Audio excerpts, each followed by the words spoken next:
Modern बहू की जंगल में शादी। मॉडर्न बहू की जंगल में डेस्टिनेशन वेडिंग। क्यों माँ क्यों आपने मेरी शादी इस गांव में ला कर की?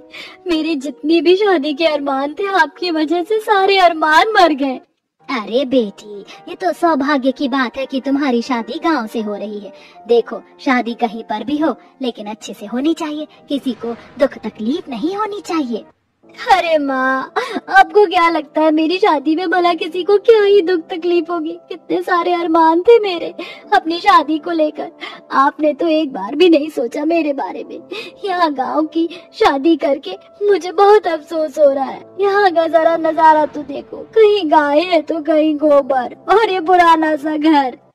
तुम्हारी शादी अच्छे से हो गई, ये सबसे बड़ी बात है। चलो बेटी, अब गाड़ी में बैठ जाओ, तुम्हें अपना ससुराल भी जाना है। सुरभि जब बैलगाड़ी देखती है तो हैरान हो जाती है। ये क्या माँ, गाड़ी की जगह बैलगाड़ी? अरे क्या सोचा था मैंने कि मर्सिडीज में विदा होकर जाऊंगी, लेकिन आपने तो हद ही कर दी। अरे बेटी, इससे अच्छी गाड़ी क्या ही हो सकती है, गांव में तो यही सब चलता है। सुरभि बहुत उदास हो जाती है, वो रोने लगती है। रोते हुए ही बैलगाड़ी के ऊपर बैठी है, तभी अचानक से वो बैलगाड़ी के ऊपर बैठते बैठते धड़ाम से नीचे गिर जाती है और अचानक उसका सपना टूट जाता है। हे भगवान, कितना भयानक सपना था। बाप रे बाप, ऐसा सपना तो मुझे कभी नहीं आना चाहिए। सुरभि सुबह के 6 बजे उठकर फ्रेश होने के बाद नाश्ता करती है और तैयार हो जाती है। अरे बेटी, कहाँ जा रही हो तुम? जा रही हूँ अपने ससुराल। आपको भी चलना है क्या माँ? बेटी, मैं तो अपने ससुराल में ही हूँ, लेकिन शादी से पहले तुम्हें अपने ससुराल नहीं जाना चाहिए। और ये डेस्टिनेशन वेडिंग की जिद छोड़ दो, जंगलों में जाना ठीक नहीं है। ओ गॉड माँ, आप इतनी टिपिकल टाइप की बातें क्यों करती हो? शहर में रहती हो, मॉडर्न जमाना है, इतना तो समझना चाहिए कि आजकल ये सब आम सी बात है। रही मेरी डेस्टिनेशन वेडिंग की बात, तो मेरी शादी तो जंगलों में ही होगी। सुरभि ऐसा कहकर अपने ससुराल के लिए निकल जाती है, जहाँ वह अपने ससुराल पहुंचकर अपने होने वाले पति को आवाज लगाने लगती है। राहुल, राहुल, कहाँ हो तुम? हे भगवान, हमें लेट हो रहा है। राहुल! सुरभि की सास उसे देखकर कहती है, अरे बहू रानी, इतनी सुबह सुबह तुम अपने ससुराल में, वो भी शादी से पहले, क्या बात हो गई? नमस्ते माँ जी, कैसी हो आप? मैं तो बिल्कुल ठीक हूँ, तुम बताओ तुम कैसी हो? मैं भी बिल्कुल ठीक हूँ। दरअसल आज हमें फोटोग्राफर वाले के पास जाना था। एक्चुअली हम लोग डेस्टिनेशन वेडिंग के बारे में सोच रहे हैं। Destination wedding? अरे ये क्या होता है डेस्टिनेशन वेडिंग? डेस्टिनेशन वेडिंग ये होता है कि पहले ही शादी की सारी प्लानिंग कर ली जाए और कहाँ आपको फोटोशूट करवानी है, कैसे करवाना है, ये सब चीज पहले ही डिसाइड कर ली जाए। इसी के साथ घर से बहुत दूर किसी अच्छी सी जगह पर डेस्टिनेशन वेडिंग रखी जाती है। हमने तो पहले कभी नहीं सुना डेस्टिनेशन वेडिंग के बारे में। तुम आजकल की मॉडर्न लड़कियां, सच में तुम्हारा कुछ नहीं हो सकता। ठीक है बहू, जो करो डेस्टिनेशन वेडिंग। सरस्वती को डेस्टिनेशन वेडिंग से कोई एतराज नहीं था, क्योंकि वह जानती थी कि उसकी बहू थोड़ी मॉडर्न टाइप की है और वो हर चीज अपने तरीके से करना चाहती है, और फिर शादी भी तो एक ही बराबर होती है। अरे फोटोग्राफर वाले के पास हमें 12 बजे जाना था और अभी सुबह के 9 बजे हैं। तुम इतनी जल्दी आ गई? बस अब मुझे इंतजार नहीं हो रहा है, तुम जल्दी से तैयार हो जाओ और फोटोग्राफर वाले के पास चलो। राहुल नाश्ता करने के बाद सुरभि के साथ फोटोग्राफर वाले के पास जाता है और वह उसे डेस्टिनेशन वेडिंग की शूटिंग के बारे में बताने लगते हैं। देखो फोटोग्राफर जी, मैंने डेस्टिनेशन वेडिंग के लिए जंगल सोचा है। हर कोई ठंडी जगह या फिर पहाड़ों पर डेस्टिनेशन वेडिंग रखता है या किसी बहुत बड़े महल के अंदर रखता है, लेकिन मुझे तो महल, रिजॉर्ट कुछ नहीं चाहिए। मुझे सिर्फ जंगल में शादी करनी है और जंगल में ही अपनी वेडिंग की शूट करवानी है। ये सुनकर फोटोग्राफर जोर जोर से हंसने लगता है। आजकल के मॉडल जमाने के लोग भी ना पता नहीं क्या क्या सोच लेते हैं। हर किसी को कुछ हटके ही चाहिए होता है, इसलिए कोई कुछ सोचता है तो कोई कुछ सोच लेता है। जैसे कि आपने जंगल में शादी करने का ही सोच लिया। चलो कोई बात नहीं, आप मुझे ये बता दीजिए कि आपको वेडिंग की शूटिंग में क्या क्या चाहिए। ठीक है, मुझे वेडिंग की शूटिंग में एक परफेक्ट जंगल में नदी चाहिए जिसके अंदर में मैं और राहुल खड़े होकर फोटोशूट करवा सकें। उसके अलावा मुझे एक झरना चाहिए, मुझे वहां पर भी फोटोशूट करवाना है और अपने साथ एक ड्रोन कैमरा भी लेकर आना। नाइट में जब मैं दुल्हन के जोड़े में जंगल में खड़ी होंगी तो ड्रोन कैमरा से मेरी शूटिंग वहां होनी चाहिए। Impressive, very very impressive. ये बहुत हटके शादी होने वाली है। लगता है इसके बाद तो मेरा चैनल कुछ ज्यादा ही फेमस हो जाएगा। ठीक है, फिर बुकिंग करवा दीजिए और अपना डेट भी बता दीजिए। इस तरह सुरभि और राहुल दोनों ही फोटोग्राफर को बुकिंग दे देते हैं और वापस आ जाते हैं। कुछ दिन बाद उनकी शादी की शॉपिंग चलती है। इसके बाद शादी का दिन पास आने वाला होता है तो सुरभि और राहुल सभी रिश्तेदारों के साथ जंगलों में डेस्टिनेशन वेडिंग के लिए निकल पड़ते हैं। फाइनली जैसा मैंने सोचा था वैसा होने जा रहा है। ऊपर वाले, सब कुछ परफेक्ट होना चाहिए। मेरी शादी एक ही बार होने वाली है, दोबारा नहीं होगी। रास्ते में जब सुरभि जंगलों के रास्ते पर पहुंचती है तो उसे जंगल में कुछ जानवर दिखाई देते हैं जैसे हिरन, बंदर, खरगोश और जिराफ।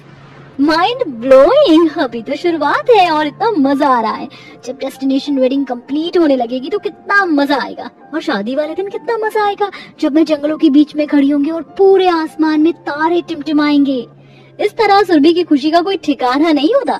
जंगल के पास में पहुंचकर वो एक होटल लेते हैं और रात को वहीं रुकते हैं। अगले दिन जब सवेरा होता है तो सभी रिश्तेदार हल्दी की रस्म के लिए जंगलों में पहुंच जाते हैं। वह नदी का नजारा देखते हैं, चारों तरफ पानी। राहुल सुरभि नदी में खड़े होकर एक दूसरे को हल्दी लगा रहे होते हैं और फोटोग्राफर उसे शूट करने लगता है।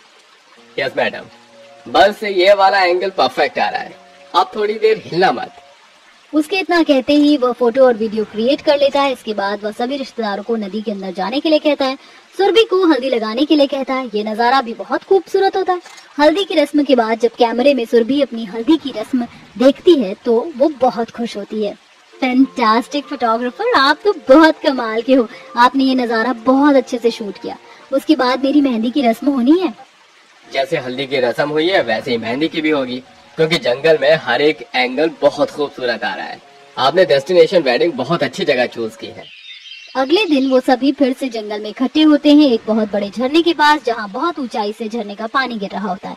चारों तरफ पानी और बड़े बड़े पत्थर। सुरभि ने पहले से ही अपने हाथों पर मेहंदी लगाई होती है। वहीं रिश्तेदारों की थोड़ी सी महफिल। फोटोशूट बहुत सुंदर आने लगता है और ड्रोन कैमरे से तो नजारा ही बेहतरीन शूट होता है। ये मेरी जिंदगी का पहला एक्सपीरियंस है कि मैं जंगल में डेस्टिनेशन वेडिंग की शूटिंग कर रहा हूँ। सच कहूँ तो ये कमाल की बात है। आपके बाद लोग इस आइडिया को फॉलो जरूर करेंगे। अरे मेरी मॉडर्न बीवी कमाल की है। सच कहूँ तो इसकी डेस्टिनेशन वेडिंग में बहुत मजा आ रहा है। हाँ हाँ, बिल्कुल सही कह रहे हो। मॉडर्न जमाना, मॉडर्न बच्चे और मॉडर्न शादी। वैसे ये शादी तो सच में कमाल की है। सभी लोग मेहंदी की रस्म के बाद वापस होटल में आ जाते हैं। अब सुरभि को अगले दिन का इंतजार होता है। अगले दिन उसकी शादी होती है जो जंगलों के बीचों बीच शूट होने वाली है। सुनो राहुल, कल हमारा नाइट शूट है। तुमने फायर क्रैकर्स तो मंगवा लिए हैं ना? अरे हाँ बाबा, मंगवा दिए हैं, चिंता मत करो, सब अच्छा ही होगा। अब तुम परेशान मत हो, नहीं तो कल तुम्हारा मेकअप अच्छा नहीं लगेगा। हाँ बिल्कुल सही कह रहे हो। अब मुझे सो जाना चाहिए। सुरभि और राहुल दोनों सो जाते हैं। अगले दिन सुरभि सभी तैयारियों के साथ जंगल में जाती है। अपनी शादी का जोड़ा पहनकर सभी मेहमान जंगल के बीच में शादी को एंजॉय कर रहे होते हैं। अब बारी आती है सुरभि और राहुल की जयमाला पहनाने की। जैसे ही वो दोनों एक दूसरे को माला पहनाते हैं, फायर क्रैकर स्टार्ट होता है। फायर क्रैकर की चिंगारियों के निकलते ही जंगल के अंदर से सभी जानवर डर के मारे निकल कर बाहर आ जाते हैं और उनके दहाड़ने की आवाज आती है। ये क्या, जानवरों की आवाज? रात का समय है और रात के समय ही जानवर बाहर आते हैं। ऊपर से ये फायर क्रैकर, शायद इसकी वजह से जानवर घबरा रहे होंगे। सभी मेहमान बहुत ज्यादा डर चुके थे। जंगल के बीचों बीच अब उन्हें आसपास की झाड़ियां हिलते हुए नजर आने लगी और जानवरों की भयानक आवाज से सबका दिल सहम जा रहा था। मुझे कुछ ठीक नहीं लग रहा। एक काम करो सुरभि, चलो गाड़ी में चलकर वहाँ जाकर बैठो। आप सभी लोग गाड़ियों में बैठो, जानवर आ गए तो जान को खतरा हो सकता है। राहुल के इतना कहते ही वहाँ एक जंगली भालू आ जाता है। एक आदमी को पकड़ के खाने लगता है। सभी डर जाते हैं और अफरा तफरी में भागने लगते हैं। हे भगवान, सभी जानवर आ रहे हैं, अब क्या करें? मेरे साथ चलो। राहुल सुरभि को गाड़ी में बैठा देता है और खुद भी बैठ जाता है। जंगली जानवर एक के बाद एक मेहमानों को मारते जा रहे थे जो गाड़ी के पास आ रहे थे। राहुल उन्हें किसी भी तरह से बचाकर गाड़ी में बैठा रहा था। एक शेर राहुल के ऊपर जैसे ही हमला करता है, राहुल फौरन गाड़ी का दरवाजा बंद कर लेता है। हे भगवान, ये सब क्या हो रहा है? कितने लोग मारे जा रहे हैं। ये जंगली जानवर किसी को नहीं छोड़ेंगे। देखो देखो, हम जितने को बचा सकते थे हमने बचा लिया। अब यहाँ से चलो, नहीं तो हम लोगों की जान को खतरा है। ड्राइवर गाड़ी चलाने लगता है। देखते ही देखते वो कुछ लोगों को बचाकर जंगलों से निकलकर बाहर आ जाते हैं। बचे हुए लोगों को थोड़ी सी तसल्ली होती है, लेकिन सभी रो रहे होते हैं। ये मैंने क्या कर दिया? मेरी शादी की वजह से कितने लोगों की जान चली गई। इससे अच्छा तो मैं जंगल में डेस्टिनेशन वेडिंग करती ही नहीं, सादा सिंपल शादी कर लेती, वही ठीक रहता। संभालो खुद को, जो घटना होनी थी उसे कोई नहीं बदल सकता। हमने अपने कई लोगों को खो दिया है। अब यहाँ से सही सलामत घर पहुँच जाए। जैसे तैसे करके वो सब घर पहुंच जाते हैं। इस बात का सुरभि को बहुत अफसोस होता है। उस दिन के बाद से सुरभि फिर कभी भी जंगलों में जाने का नाम नहीं लेती।